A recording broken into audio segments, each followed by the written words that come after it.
Isso aí. Muito Bom bom. demais, arrasou, cara. Grande prazer, cara. Prazer mesmo. Gente, eu tô aqui com Milton Guedes. Milton Guedes é saxofonista, gaitista, compositor, cantor e assoviador. Barra pesadíssima. Pô, esse teu assovio é incrível, cara. Pois é, um negócio que veio desde criança, assim, né? Não tinha iPod, né? Não tinha Walkman. Então eu saía andando pro colégio e assoviando e olha, era assim, de bobeira. Aí um dia, tem uma história engraçada até, porque teve um dia que aquela coisa debaixo dos prédios de Brasília, que eu, apesar de carioca, eu cresci lá. E tinha os porteiros ali, lavando o chão ali, e tinha um cara que fazia aqueles assovios bem, sabe, coroa assoviando, assim. Uhum.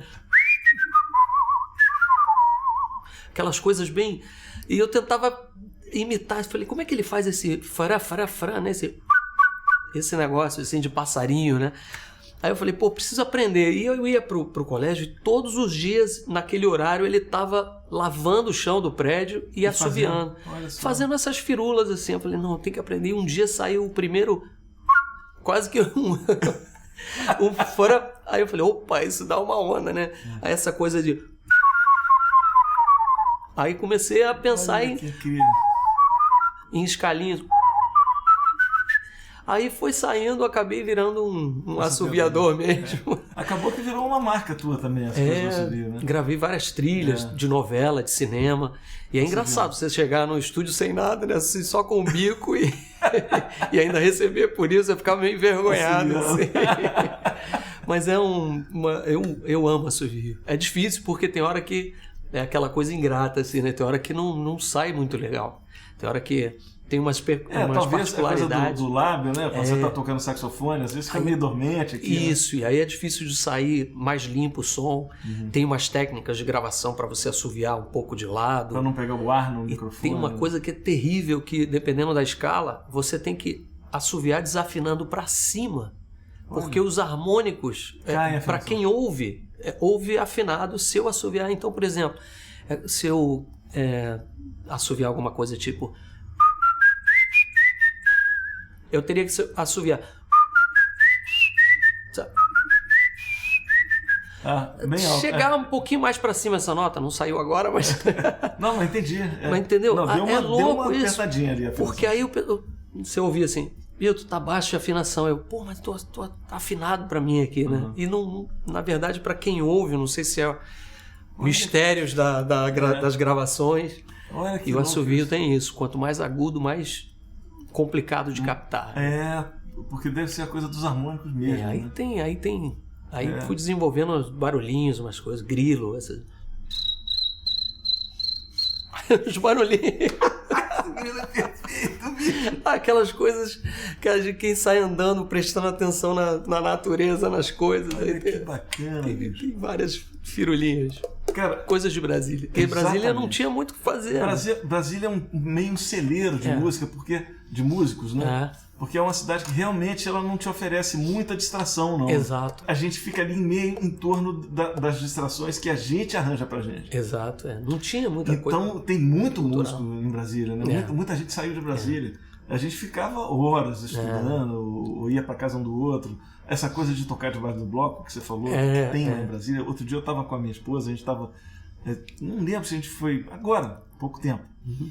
Aí fomos almoçar, indo ali para uma entrequadra, e aí tinha uma menina tocando violino e outra tocando violoncelo embaixo do prédio, porque tem uma acústica bacana, tem um reverb, tem isso, né? Som, um som lindo de gente, só quem morou em Brasília vai entender esse papo, porque realmente debaixo do bloco só lá, né, tem os prédios e tem as pilastras e embaixo, nas entradas tem espaços enormes assim, então andava de bicicleta o dia inteiro ali e tal, todo mundo brigando que não podia andar de bicicleta ali de baixo, e era essa coisa da gente se encontrar para fazer música, né, que hoje em dia é raro, é difícil, né? A gente só se encontra com quem a gente está trabalhando, né?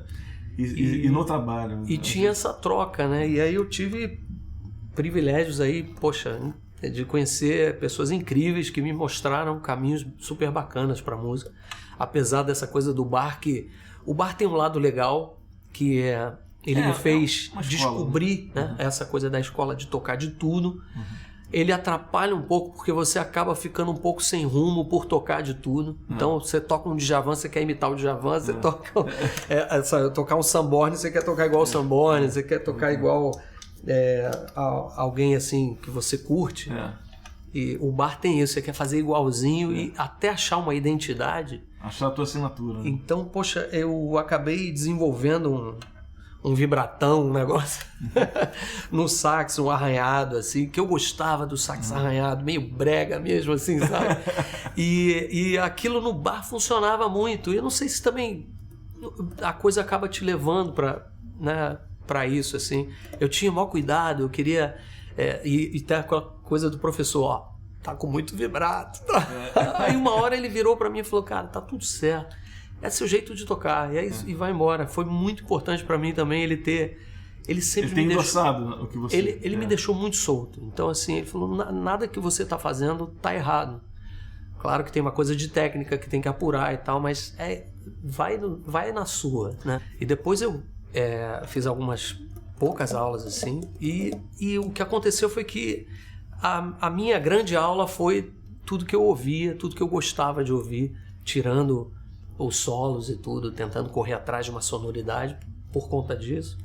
E é um instrumento, o sax é um instrumento ingrato porque você tem que comprar 10 boquilhas até achar a sua, 50 mil palhetas até achar a sua, e o instrumento acaba virando só um coadjuvante, né? Porque isso aqui é o que te dá o coração do sax, né? Eu gosto de achar que eu sou uma mistura disso tudo, um cara que ama cantar e que ama esses instrumentos, mas eu admiro muito os especialistas, assim, sabe? Um cara como o Marcelo Martins, que eu sou fãzaço. Temos muitos, né, aqui, né? Mas se eu for citar todos aqui, nem vai caber. Mas caras que nem o Gabriel Grossi, o gaitista. Aliás, como é que chegou a gaita na tua vida? A gaita veio um pouco antes que eu tinha... Olha só que loucura isso. Teve um festival, eu comecei a tocar com o Oswaldo Montenegro, que me viu tocando nesse barzinho, um belo dia em 86, me viu, ficou lá na plateia, e o Oswaldo nessa época ele tava estouradaço no rádio e tudo, festivais. Ele virou e... Veja Você Brasília, depois teve Dança dos Signos, não sei, fez vários... Zélia, Cássia, todo mundo participou, né? Gente muito bacana. E ele então terminou aquele showzinho, aquele set lá das 40 a mais que eu tava te falando, do bar, e ele foi lá falar comigo, aquele jeito meio, né, ligado assim do Oswaldo, falou, pô, cara, adorei teu som, não sei se você conhece minhas peças de teatro e tal. Eu falei, pô, Oswaldo, claro, né, era o Oswaldo Montenegro, cara estourado, festival e tal.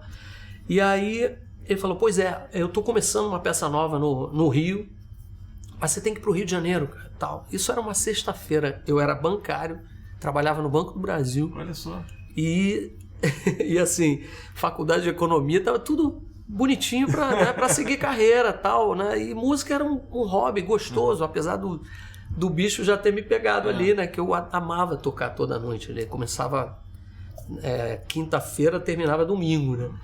E aí ele falou, amanhã, sábado, passa lá em casa pra gente bater um papo e eu te explico melhor. Eu falei, pô, Oswaldo Montenegro, tal, beleza. Aí fui lá, o pai dele era o empresário dele, a gente conversando, almoçando, ele falando das peças, como era o esquema, tal, como ele arregimentava as pessoas no país inteiro. Aí ele virou e falou assim, ó, tá aqui tua passagem, segunda-feira tem ensaio às 14h. Então o Oswaldo vai para BH amanhã fazer um show, você vai encontrar o mesmo voo nele na conexão e vocês vão pro Rio e vai direto pro ensaio. Eu falei, cara, mas...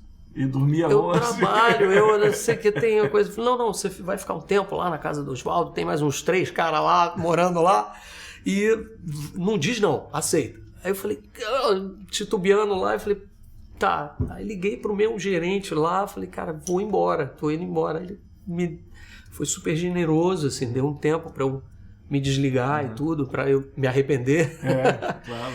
E a família, né? Aquela coisa assim, vai pro Rio. Os parentes aqui, minha avó e tudo.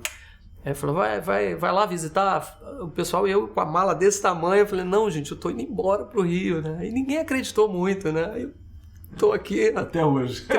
20 e tantos anos já de volta pro Rio. 30 anos. Quase 30. 86. Exato, 30 anos, exatamente. Foi em março de 86, você foi um ano depois. Eu vim em julho de 87. E aí foi essa loucura e começou, eu fiz 3 peças de teatro com ele e acabei indo participar dos shows. Mas essa coisa vira-lata que eu te falei é porque eu fazia um pouco de tudo, eu cantava e tal, e a gaita veio de um festival de música que eu fui participar com ele em Águas Claras, uma coisa assim. E aí eu vi um maluco tocando gaita de blues na rua, fazendo. Eu virei pra ele e falei, cara, como é que você faz esse efeito? Que ele tava só fazendo um negócio tipo. Só uma coisa assim. Eu falei, putz, como é que é isso? Ele tava louco pra caramba, bêbado. Falou, cara, é só chupar e soprar essa porra, não sei o que. Ele falou, a primeira coisa que você tem que aprender é o bend, bicho. O bend é isso aí. Aí eu falei, tá, beleza. Aí eu fui embora e eu peguei a gaita e comecei a... Levei pro barzinho e o que eu fiz? Fiz a única coisa que eu sabia fazer, cara. Aí, que tem essa coisa. Encontrando os macetes pra e é impressionante como a gaita, as pessoas ficam entusiasmadas com a gaita. Eu toco gaita no Lulu também, e os solos de gaita são os mais... as coisas mais... Aí acabei brincando de... Você falou Lulu aqui, talvez o pessoal não saiba. O Milton é músico saxofonista na banda do Lulu Santos.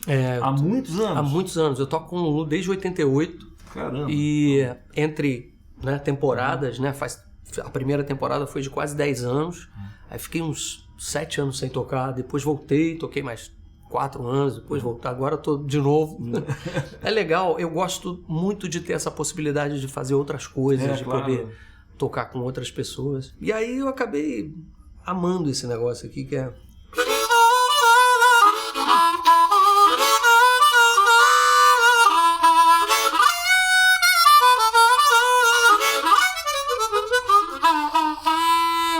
É uma gaitinha de blues. E a gaita veio primeiro, assim, como aí eu falei, cara, eu amei esse instrumento, mas o sax era do coração, né? Não tinha. E a cromática? Como deixar. Porque a cromática já joga você para um outro lado, né? Mas... A cromática veio dos amigos, que eu tenho um grande amigo que é o Luiz Carlos Dentinho, um amigão que. O cara que. Eu era muito tímido, moleque em casa, assim, ele que me. Tem umas particularidades assim, tipo, o cara me tirou de casa assim, bicho, vamos andar de skate, que tem uma galera que anda de skate lá na Asa Sul, né? Asa Sul, né? Outra asa de Brasília. E eu acabei aprendendo a andar de skate, tinha equipe de skate, fui campeão de skate. Olha que barato. 3 vezes adorava voar, enfim. Até hoje eu ando de skate, assim. Só que eu me quebrei tanto que quando eu comecei a tocar, eu parei, porque claro. Abri o pulso o tempo inteiro, enfim, já quebrei os 2 braços, umas histórias malucas. E ele tinha um primo, que é o André Galvão, que é primo do primo, né, do Lula Galvão, primo do Lula. Sim. E o Lula, Serginho, que também foi o cara que praticamente me ensinou a tocar melhor, direito, assim, o sax. E acabamos... Enfim, por conta dessa minha ida pro Rio, a gente se separou. Mas tinha essa coisa da galera debaixo do bloco, levando um som. E o Lula pegou e falou, eu com gaitinha, assim, ele falou, por que você não toca cromática? Você vai ter muito mais possibilidades. Aí eu conheci... O Lula sempre instigando. O Lula pegou e trouxe o ME, né? O disco primeiro disco do Maurício Einhorn. Aí a gente ouviu, eu falei, não, isso na gaita, né? Isso aí, o cara não consegue fazer isso na gaita. Eu não acreditava naquilo. Que era possível aquilo. Moleque maturo, assim, né? E esse disco do Maurício Einhorn, que é o ME, é um marco, né? É um disco lindo, cara. E aí, até hoje eu não toco direito. Mas assim...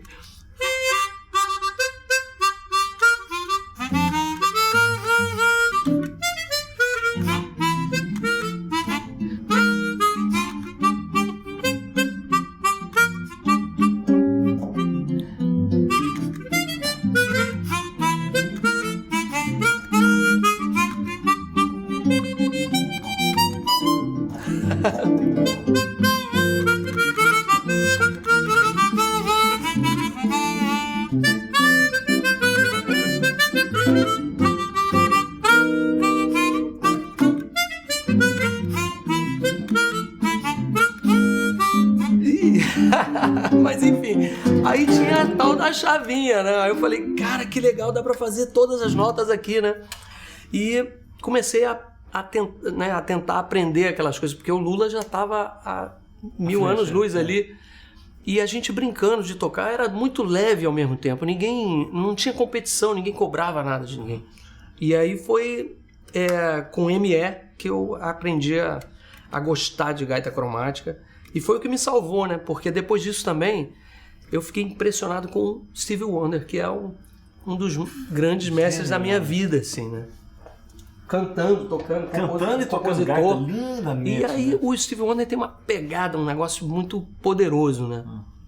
E ele canta ele toca a gaita como ele canta, né? Aquele vibratão e tal. Aí eu falei, cara, é essa a minha onda, porque é pop, é tudo, né? Vamos fazer um do Stevie? Vamos nessa. Vamos fazer. Vamos fazer o Isn't She Lovely, que ele fez pra filha dele, a Isha, quando ela tinha nascido. E virou um clássico do jazz, de tudo, né? Tem uma coisa assim no teu disco, né? Ah, tem um...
Stevie Wonder, né? Um negócio sério, muito bom. Tem uma onda sua também que é bacana, que é a tua onda como cantor. Que eu lembro que teve uma fase assim que você tava investindo assim, bem nessa tua faceta, né? Na carreira de cantor. Desde a época de Brasília, nos barzinhos, né?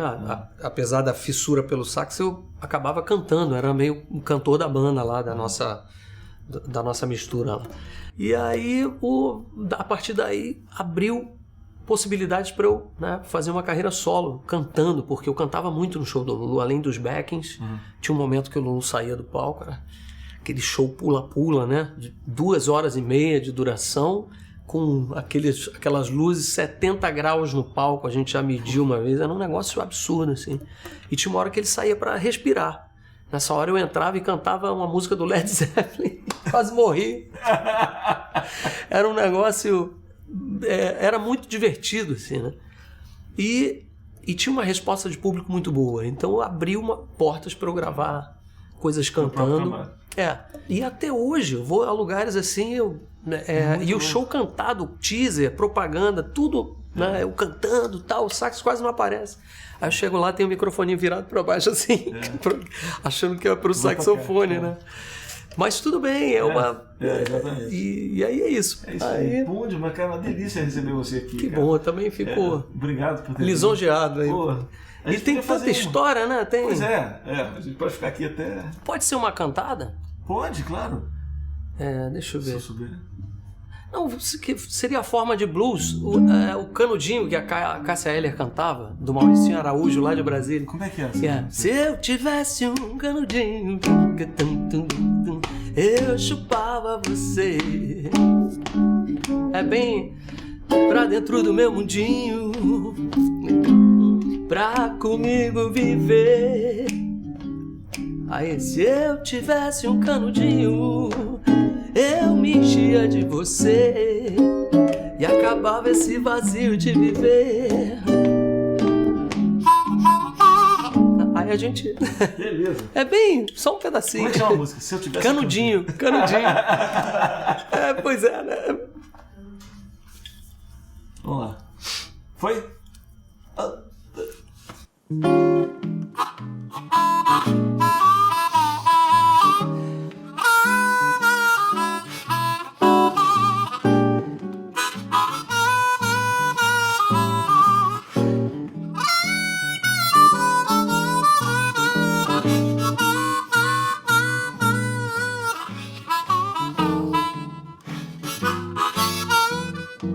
Se eu tivesse um canudinho, eu chupava você pra dentro do meu mundinho, pra comigo viver.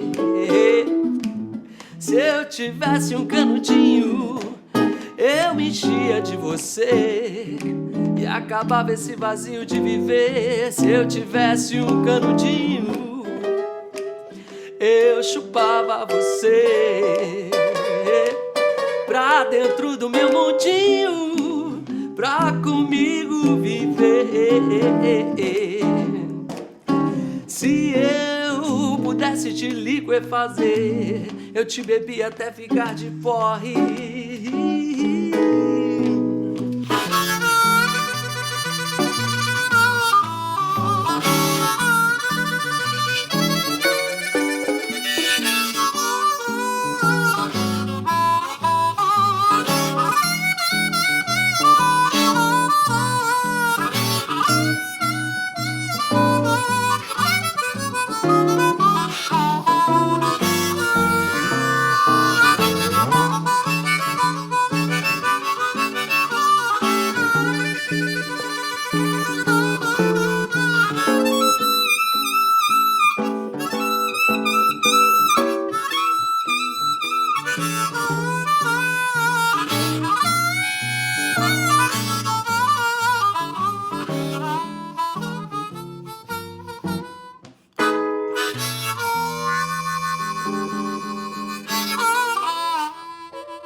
Isso aí, poxa. Muito bom. Esse é o Blues do Canudinho. É o Blues do Canudinho. Cássia Eller cantava isso lá nos áureos tempos. De quem que é mesmo? Áureos tempos. De quem que é essa? Mauricinho Araújo. Mauricinho tinha uma banda, acho que... Eu esqueci o nome da banda. Mas era uma banda que a Cássia sempre dava canja lá, naqueles galpões, do Teatro Galpão, não é boa? Se eu tivesse... eu ia te liquefazer, ia te beber até ficar de porre. É muito bom. Peraí, não sai do vídeo ainda não. Você gostou? Então não esquece de curtir o vídeo, de se inscrever no nosso canal e deixar um comentário. Quero saber sua opinião. Um abraço.